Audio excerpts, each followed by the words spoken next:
Hello everyone, welcome to study time. UPPSC RO 2021 एवं PCS 2021 के लिए सामान्य अध्ययन की यहाँ पर टेस्ट सीरीज़ चल रही है, जिसमें हम हिस्ट्री के जो प्रैक्टिस सेट हैं वो कर रहे हैं। और आज हिस्ट्री के प्रैक्टिस सेट का 10वां क्लास है। यहाँ पर टॉप 25 जर्नल स्टडीज़ के जो क्वेश्चन हैं, जो कि पीसीएस एग्ज़ाम में, आईएएस एग्ज़ाम में पूछे गए हैं या पूछे जाने की संभावना है, ऐसे सभी क्वेश्चन यहाँ पर किए जा रहे हैं। तो चलिए शुरू करते हैं आज की क्लास। पहला सवाल है, अशोक के शिलालेखों को सर्वप्रथम किसने पढ़ा था? A. Buhler, B. Robert Sewell, C. James Prinsep, D. Codrington. तो इसका करेक्ट आंसर क्या होगा? आप लोग अपने मन में इसका आंसर दीजिए या फिर कमेंट सेक्शन में दे सकते हैं, या आप एक कॉपी रख लीजिए, उसमें अपने आंसर लिखते जाइए और हमारे द्वारा जो करेक्ट आंसर आपको बताया जाता है उसे लिखते जाइए। और फिर चेक करिए कि क्या आपको ये क्वेश्चन आ रहे थे, और नहीं आ रहे थे तो उन्हें अच्छे से देख लीजिए और लर्न कर लीजिए। अगले एग्ज़ाम में हो सकता है कि ये जो क्वेश्चन है वो हूबहू आपसे पूछ लिए जाए। तो इसका जो करेक्ट आंसर होगा ये सी. James Prinsep. ठीक है, याद रखिएगा, अशोक के शिलालेखों को सर्वप्रथम किसने पढ़ा था? जेम्स प्रिंसेप ने। चलिए अगला सवाल है, ब्राह्मी लिपि को सर्वप्रथम किसने पढ़ा? ए Cunningham, B. H Dani, C. Buhler, D. James Prinsep. तो इसका करेक्ट आंसर जो है जेम्स प्रिंसेप होगा। ध्यान देने वाली बात यहाँ है कि ब्राह्मी लिपि बोला गया है, ठीक है, और इसमें क्या बोला गया था? अशोक के शिलालेख। तो अशोक के जो शिलालेख हैं वो ब्राह्मी लिपि में ही लिखे गए हैं। तो ब्राह्मी लिपि और अशोक के शिलालेख दोनों एक ही चीज़ है, क्योंकि वो शिलालेख ब्राह्मी लिपि में लिखे गए हैं। तो दोनों को पढ़ने का श्रेय, क्वेश्चन जो है वो अलग प्रकार से बना दिया गया है। क्वेश्चन का आंसर एक ही है, जेम्स प्रिंसेप। तो आप लोग ये समझ गए होंगे। और इसमें एक और क्वेश्चन पूछ लिया जाता है कि ब्राह्मी लिपि या फिर अशोक के शिलालेखों को पढ़ने वाला पहला अंग्रेज कौन था? तो आपसे अगर अंग्रेज पूछता है तो भी जेम्स प्रिंसेप होगा।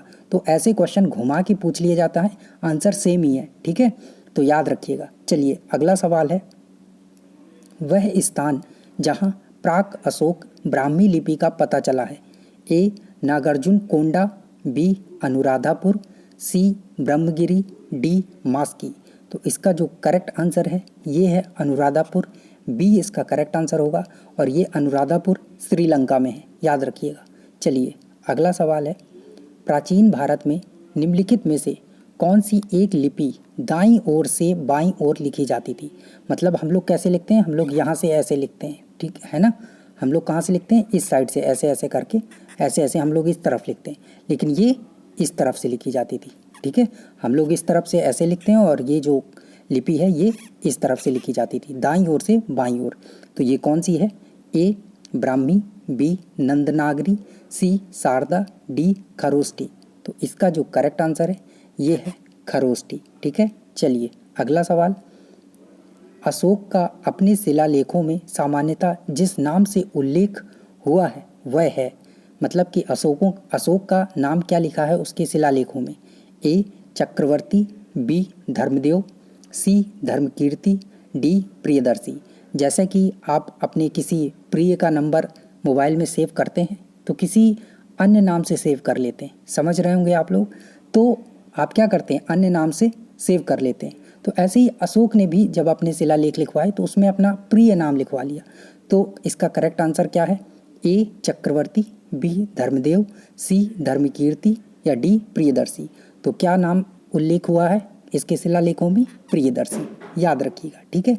और इसे देवनाम प्रिय भी बोलते हैं या फिर देवनाम प्रियदर्शी भी बोलते हैं, ठीक है। और पुराणों में अशोक को क्या बोला गया है? अशोक वर्धन बोला गया है, ठीक है। पुराणों में अशोक वर्धन भी बोला गया है अशोक को। चलिए अगला सवाल है, निम्नलिखित में से किस एक अभिलेख में अशोक के व्यक्तिगत नाम का उल्लेख मिलता है? तो किस एक अभिलेख में मिलता है? ए. कालसी, बी. रुमिनदेई, सी. विशिष्ट कलिंग राजादेश, डी. मास्की। तो इसका जो करेक्ट आंसर है ये है मास्की, ठीक है। तो यहाँ पर एक चीज़ ध्यान दीजिएगा, केवल मास्की ही ऐसा अभिलेख नहीं है जहाँ पर अशोक का व्यक्तिगत नाम मिलता है। इसके साथ साथ जो गुर्जरा है, नेतूर, उडेगोलम, यहाँ पर भी जो अशोक का नाम है वो मिलता है। तो याद रखिएगा मास्की के साथ साथ कौन कौन सा है, गुर्जरा, नेतूर, उडेगोलम। ठीक है, चलिए तो यहाँ पर आपको सिर्फ एक ऑप्शन दिख रहा था मास्की, तो मास्की करेक्ट है। मास्की के साथ साथ गुर्जरा, नेतूर, उडेगोलम, ये भी याद रखिएगा। चलिए अगला सवाल है, अशोक का रुम्मिनदेही स्तंभ संबंधित है, किस चीज़ से संबंधित है? ए बुद्ध के जन्म से, बी बुद्ध के ज्ञान प्राप्ति से, सी बुद्ध के प्रथम उपदेश से, डी बुद्ध के शरीर त्याग से। तो करेक्ट आंसर क्या होगा यहाँ पर?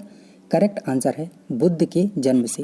ए यहाँ पर करेक्ट आंसर हो जाएगा। ठीक है, बुद्ध के जन्म से। ठीक, और बुद्ध का जन्म कहाँ हुआ था? पिछली क्लास में आपको बताया गया है। कमेंट सेक्शन में आप आंसर दीजिए कि बुद्ध का जन्म कहाँ हुआ था। तो बुद्ध का जन्म हुआ था लुम्बिनी में। ठीक है, और अशोक ने फिर क्या किया था कि जो लुम्बिनी ग्राम था वहाँ का जो भोग कर था, टैक्स था, वो माफ़ कर दिया था। भू राजस्व जो था वो 1/6 लिया जाता था। ठीक है, तो इसको भी कम करके 1/8 कर दिया था। तो ये चीज़ भी याद रखिएगा। और ये क्यों कर दिया था? क्योंकि यहाँ पर बुद्ध का जन्म हुआ था, और जहाँ पर किसी अच्छे लोगों का जन्म होता है, अच्छे लोग रहते हैं, तो वहाँ पे ये सारी चीज़ें कर दी जाती हैं। ठीक है, तो वहाँ से इन्हें ज्ञान मिल रहा था, तो इन्होंने भी सोचा कि चलिए ये गांव में क्या करते हैं, ये सारी चीज़ें कर देते हैं। तो याद रखिएगा भोग जो टैक्स था, भोग कर, वो माफ़ कर दिया था, और राजस्व टैक्स 1/6 था जो, उसको 1/8 कर दिया था, कम कर दिया था घटा के। ठीक है, चलिए अगला सवाल, केवल वह स्तंभ जिसमें अशोक ने स्वयं को मगध का सम्राट बताया है। ए मास्की का लघु स्तंभ, बी रुम्मिनदेही स्तंभ, सी क्वीन स्तंभ, डी भाब्रू स्तंभ। तो इसका करेक्ट आंसर क्या है? इसका करेक्ट आंसर है भाब्रू स्तंभ। ठीक है, क्या है? भाब्रू स्तंभ, और इसको दूसरे नाम से भी जाना जाता है बैराट। ठीक है, याद रखिएगा, बैराट भी बोलते हैं इसको, बैराट स्तंभ। ठीक है, तो दूसरा नाम भी है इसका। चलिए अगला सवाल है, कलिंग युद्ध का विवरण हमें ज्ञात होता है, तो कलिंग युद्ध के बारे में हमें कहाँ से जानकारी मिलती है? ए 13वें शिलालेख द्वारा, बी रुम्मिनदेही स्तंभ लेख द्वारा, सी हिंसांग के विवरण द्वारा, डी प्रथम लघु शिलालेख द्वारा। तो इसका करेक्ट आंसर क्या है? करेक्ट आंसर ए होगा यहाँ पर 13वें शिलालेख द्वारा। ठीक है, करेक्ट आंसर यहाँ पर 13वें शिलालेख द्वारा होगा। ठीक है, चलिए, और इसमें एक चीज़ ध्यान दीजिएगा कि अशोक के शासनकाल के जो 8 वर्ष हो गए थे, 8 वर्ष हुए थे, उसके बाद कलिंग विजय के लिए अशोक निकले थे, और 261 BC में, ठीक है, 261 ईसा पूर्व, 261 ईसा पूर्व क्या हुआ था? ये जो घटना है कलिंग की घटना, ये हुई थी। मतलब युद्ध जो है कलिंग का युद्ध, ये 261 ईसा पूर्व में हुआ था। ठीक है, तो इसके बारे में हमें कहाँ से पता चलता है? अशोक के 13वें शिलालेख से। और इसमें ये पता चलता है कि इसमें जो है अशोक को बहुत दुख हुआ था और पश्चाताप हुआ था, व्यक्त कर रहा था कि ये जो जो कलिंग का युद्ध है ये हुआ, क्योंकि इसमें बहुत से लोग मारे गए थे, लाखों लोग मारे गए थे, जिस वजह से अशोक जो है पश्चाताप कर रहा था। चलिए अगला सवाल है, अशोक के निम्न अभिलेखों में से पूर्ण रूपेण धार्मिक सहिष्णुता के प्रति समर्पित कौन सा अभिलेख है? किस अभिलेख से पता चलता है कि धार्मिक सहिष्णुता का इसका? तो इसका जो करेक्ट आंसर है ये है बी, यानी कि शिलालेख 12। ठीक है, X+2 मतलब कि 12वें शिलालेख से हमें ये पता चलता है कि पूर्ण रूपेण धार्मिक सहिष्णुता थी। ठीक है, चलिए अगला सवाल है, अशोक के जो प्रमुख शिलालेख संगम राज्य के विषय में हमें बताते हैं उसमें सम्मिलित है। तो संगम राज्य के बारे में हमें कौन से अभिलेख बताते हैं? तो इसका जो करेक्ट आंसर है ये है सी, यानी कि दूसरा और 13वां शिलालेख। ठीक है, इससे हमें संगम राज्य के जो राज्य है उसके बारे में पता चलता है। तो संगम राज्यों में चोल, पांड्य, सत्यपुत्र, केरलपुत्र, ताम्रपर्णी, इन सब की हमें जानकारी मिलती है, और दूसरे और 13वें अभिलेख से मिलती है हमें जानकारी। ठीक है, तो याद रखिएगा। चलिए अगला सवाल है, निम्नलिखित में से किस दक्षिणी राज्य का उल्लेख अशोक के अभिलेखों में नहीं है? ए चोल, बी पांड्य, सी सत्यपुत्र, डी सातवाहन। तो पिछले क्वेश्चन में देखिए आपको यही क्वेश्चन था, सेम वैसे ही क्वेश्चन था, पूछा गया था किस शिलालेख से पता चलता है, और इसमें पूछा गया कि दक्षिण राज्यों का जो उल्लेख है अशोक के अभिलेखों में नहीं है। तो अभी आपको पिछले क्वेश्चन में बताया था कि चोल का उल्लेख किया है, पांड्य का उल्लेख किया है, सत्यपुत्र का किया है, केरलपुत्र का किया है, ताम्रपर्णी का किया है, लेकिन सातवाहन का नहीं किया है। ठीक है, तो करेक्ट आंसर यहाँ पर क्या होगा? डी, यानी कि सातवाहन का उल्लेख अशोक के अभिलेखों में नहीं मिलता है। चलिए अगला सवाल है, निम्नलिखित में से किस राजवंश के शासकों के सुदूर देशों जैसे सीरिया, मिस्र, इनके साथ राजकीय संबंध थे? तो किसके थे? ए चोल, बी गुप्त, सी मौर्य, डी पल्लव। तो इसका करेक्ट आंसर है सी मौर्य। मौर्य वंश के जो शासक थे उनका जो है मिस्र, सीरिया, इन सब राजाओं से राजकीय संबंध जो है, राजकीय संबंध है वो थे। और ये जानकारी हमें कहाँ से मिलती है? तो ये 13वें शिलालेख से हमें जानकारी मिलती है। तो याद रखिएगा, अशोक का जो 13वां शिलालेख है उससे हमें जानकारी मिलती है, पता चलता है कि क्या है, अशोक के जो है 5 यवन राजाओं के साथ मैत्रीपूर्ण राजकीय संबंध थे। और ये कौन कौन से थे? तो पहला है अंतियोक, ठीक है, एंटियोकस द्वितीय। थियोस सीरिया का राजा था, ठीक है, सीरिया का शासक था अंतियोक। दूसरा था तुर्मय, जिसको हम टालमी द्वितीय, फिलाडेल्फस, ये मिस्र का राजा था, ठीक है। तीसरा है अंतकिनी, जिसको हम एंटीगोनस गोनातास, मैसिडोनिया या फिर मकदूनिया बोलते हैं, उसका राजा था। तीसरा मग, ये साइरीन का शासक था। और पांचवा क्या था? अलेक्जेंडर, ठीक है, अलेक्जेंडर एपाइरस का राजा था। तो ये 5 शासक हैं, इनसे पता चलता है कि इनसे संबंध थे, राजकीय संबंध इनसे थे अशोक के, ठीक है। और ये जानकारी हमें अशोक के 13वें शिलालेख से पता चलती है। चलिए अगला सवाल है, निम्न में से अशोक के किस अभिलेख में पारंपरिक अवसरों पर पशु बलि पर रोक लगाई गई है? ऐसा लगता है कि यह पाबंदी पशुओं के वध पर थी। किससे पता चलता है? ए शिला अभिलेख 1, बी स्तंभ अभिलेख 5, सी शिला अभिलेख 9, डी शिला अभिलेख 11। तो किससे हमें ये जानकारी मिलती है? तो इसका जो करेक्ट आंसर यहाँ पर है वो बी 5वां होगा। लेकिन जो अशोक ने जो पशुओं पर वध है ये रोका था, और ये 1 में भी बोला गया है और 5 में भी बोला गया है, दोनों अभिलेखों में ये जानकारी मिलती है। लेकिन यहाँ पर बात की जा रही है पारंपरिक अवसरों पर। तो पारंपरिक अवसरों पर जो पशु की बलि है उस पर रोक लगाने का काम जो है वो स्तंभ अभिलेख 5वें में साफ साफ बोला गया है, ठीक है। तो पशुओं के वध पर रोक लगाने के लिए तो दोनों में बोला गया है, पहले में और 5वें में। लेकिन पारंपरिक अवसरों की जानकारी जो है वो 5वें वाले में दी है, ठीक है। तो इसका करेक्ट आंसर इसलिए यहाँ पर बी हो जाएगा, स्तंभ अभिलेख 5, ठीक है, याद रखिएगा। चलिए अगला सवाल है, प्रसिद्ध यूनानी राजदूत मेगस्थनीज भारत में किसके दरबार में आया था? ए अशोक, बी हर्षवर्धन, सी चंद्रगुप्त मौर्य, डी हेमू।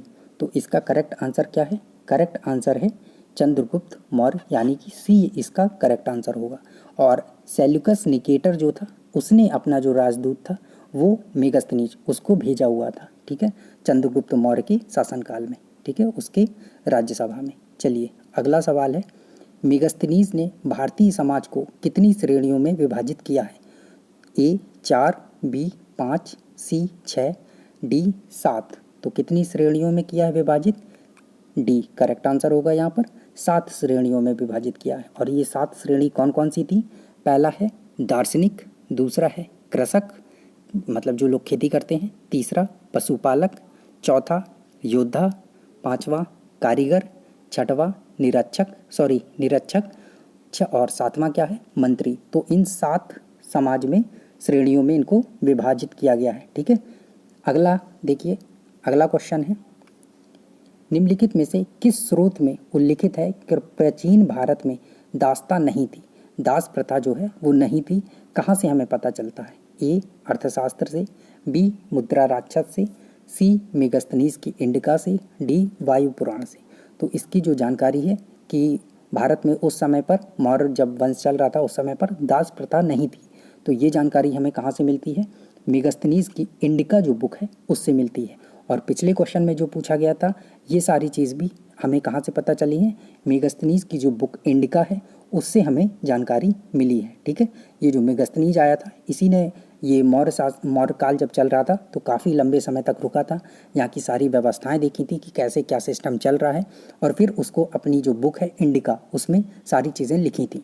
तो जो भी अगर ऐसा कुछ पूछा जाता है तो वो इंडिका ही इसका आंसर होगा। तो मेगास्थनीज की इंडिका में हमें ये सारी जानकारी मिलती है। चलिए अगला सवाल है, मौर्य समाज का विभाजन 7 वर्गों में विशेष तौर पर उल्लिखित है, किसमें उल्लिखित है? तो सेम वही क्वेश्चन हो गया।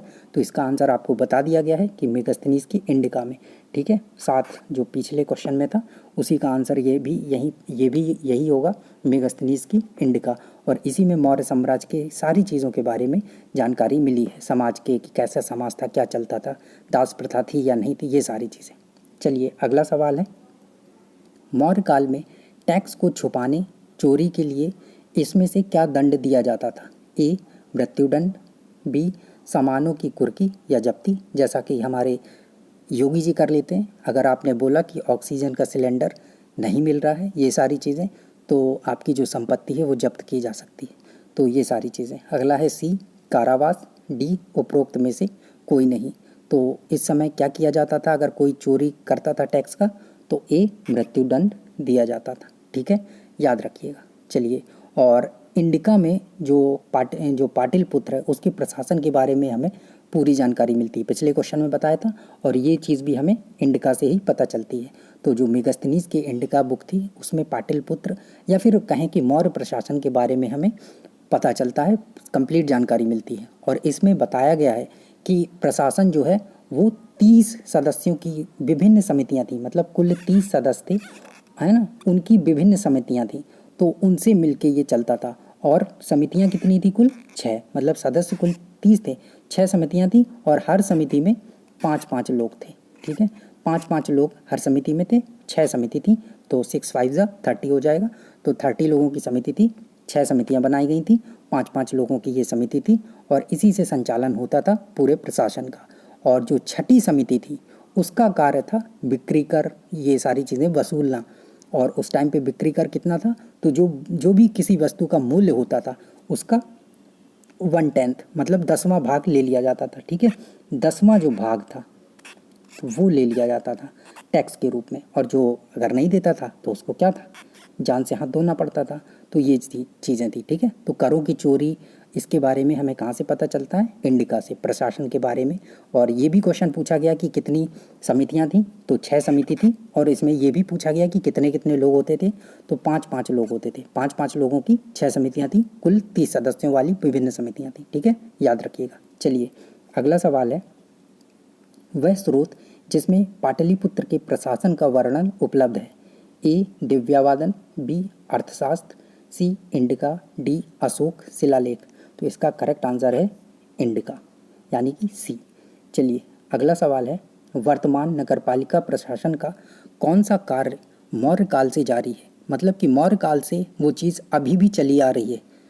ए नापतौल के बांटों का निरीक्षण, बी वस्तुओं की कीमतें निर्धारित करना, सी जन्म एवं मृत्यु का पंजीकरण, डी शिल्पकारों का संरक्षण। और ये क्वेश्चन जो है पीसीएस का क्वेश्चन है, पीसीएस में पूछा गया था, और आई थिंक शायद 2018 में ये क्वेश्चन पूछा गया था। ठीक है, चलिए तो इसका करेक्ट आंसर क्या होगा? करेक्ट आंसर है इसका सी। ठीक है, जन्म एवं मृत्यु का पंजीकरण। तो आपको पता होना चाहिए कि नगरों का जो प्रशासन था उस टाइम पर नगर पालिकाओं द्वारा चलाया जाता था।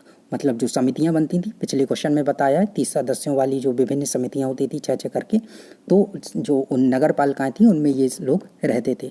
और इसकी जो तीसरी समिति थी, आपको उसमें बताया था कि 6वीं समिति बिक्री कर और ये सब चीज़ें देखती थी, और इसकी जो तीसरी समिति थी वो ये काम देखती थी, जन्म मृत्यु पंजीकरण, ये सब करना, कौन मरा कौन पैदा हुआ, कितने मरे कितने पैदा हुए, ये सारी चीज़ें रजिस्टर करना। और वो काम तब से लेके अभी तक भी चला आ रहा है। जब भी आपके घर में, आपके पड़ोस में, आपके यहाँ कहीं भी कोई भी पैदा होता है, कोई भी छोटा बच्चा पैदा होता है, तो उसका रजिस्ट्रेशन करवाया जाता है नगर पालिका में, और अगर कोई मरता है तो उसका मृत्यु पंजीकरण भी करवाया जाता है। ठीक है, तो ये सारी चीज़ें, और अभी भी ये चीज़ें चली आ रही हैं। तो यहाँ पर करेक्ट आंसर सी होगा। चलिए अगला सवाल है, भाग एवं बलि थे, क्या थे ये? ए सैनिक विभाग, बी राजस्व के स्रोत, सी धार्मिक अनुष्ठान, डी प्रशासकीय विभाग।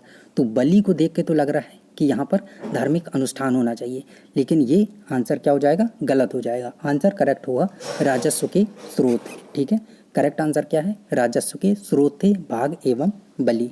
चलिए अगला सवाल है, मौर्य काल में भूमि कर जो कि राज्य की आय का मुख्य स्रोत था, किस अधिकारी द्वारा एकत्र किया जाता था? ए अग्रोनोमाई, बी शुल्काध्यक्ष, सी सीताध्यक्ष, डी अक्राध्यक्ष। तो इसका जो करेक्ट आंसर होगा ये होगा सीताध्यक्ष। ठीक है, मौर्य काल में जो भूमि कर होता था वो किसके द्वारा लिया जाता था, सीताध्यक्ष के द्वारा। और जो कृषि भूमि होती थी, कृषि भूमि का जो अध्यक्ष होता था वही भूमि कर वसूलने का काम करता था। तो ठीक है, याद रखिएगा। और अगर यहाँ पर बात करें अग्रनोमोई की, अग्रोनोमोई, तो ये कौन थे, इसे जिले का अधिकारी होता था ये। ठीक है, अग्रोनोमोई जिले का अधिकारी होता था। और ये जो शुल्काध्यक्ष है ये क्या था, ये व्यवसाय एवं व्यापार कर वसूला करता था। ठीक है, तो ये याद रखिएगा, मौर्य काल के ही चारों दिए हैं। तो शुल्काध्यक्ष व्यवसाय एवं व्यापार का जो टैक्स होता था वो वसूलता था, और अग्रोनोमोई क्या करता था, जिले का जिलाधिकारी होता था। और जो यहाँ अक्राध्यक्ष दिया हुआ है ये क्या करता था, ये खानों का नियंत्रण करता था। और सीताध्यक्ष तो आपको बता ही दिया है। चलिए अगला सवाल है, मौर्य काल में सीता से तात्पर्य, पिछले क्वेश्चन में पूछा गया है सीताध्यक्ष, तो यहाँ पर सीता से क्या तात्पर्य है? ए एक देवी, बी एक धार्मिक संप्रदाय, सी राजकीय भूमि से प्राप्त आय, डी ऊसर भूमि। तो अगर आपने ऐसे क्वेश्चन नहीं पढ़े हैं तो निश्चित तौर पर आप करेक्ट आंसर इसका ए लगा देंगे कि सीता तो हमारी माता हैं, एक देवी हैं, है ना। लेकिन यहाँ पे बात हो रही है मौर्य काल की। ठीक है, त्रेता युग उसकी नहीं हो रही है, मौर्य काल की हो रही है। तो यहाँ पर क्या होगा, ये राजकीय भूमि से प्राप्त जो आय होती थी उसको हम क्या बोलते थे, सीता बोलते थे, और जो उसको वसूलता था उसको हम सीताध्यक्ष बोलते थे। पिछले क्वेश्चन में आपने देखा है। ठीक है, तो ये यहाँ पर आज के 25 क्वेश्चन थे जो कि अगले आपके एग्ज़ाम में, यूपी पीसीएस के एग्ज़ाम में, आरओ एआरओ एग्ज़ाम के लिए बहुत ही महत्वपूर्ण है। तो थैंक यू, आज की क्लास यहीं समाप्त होती है।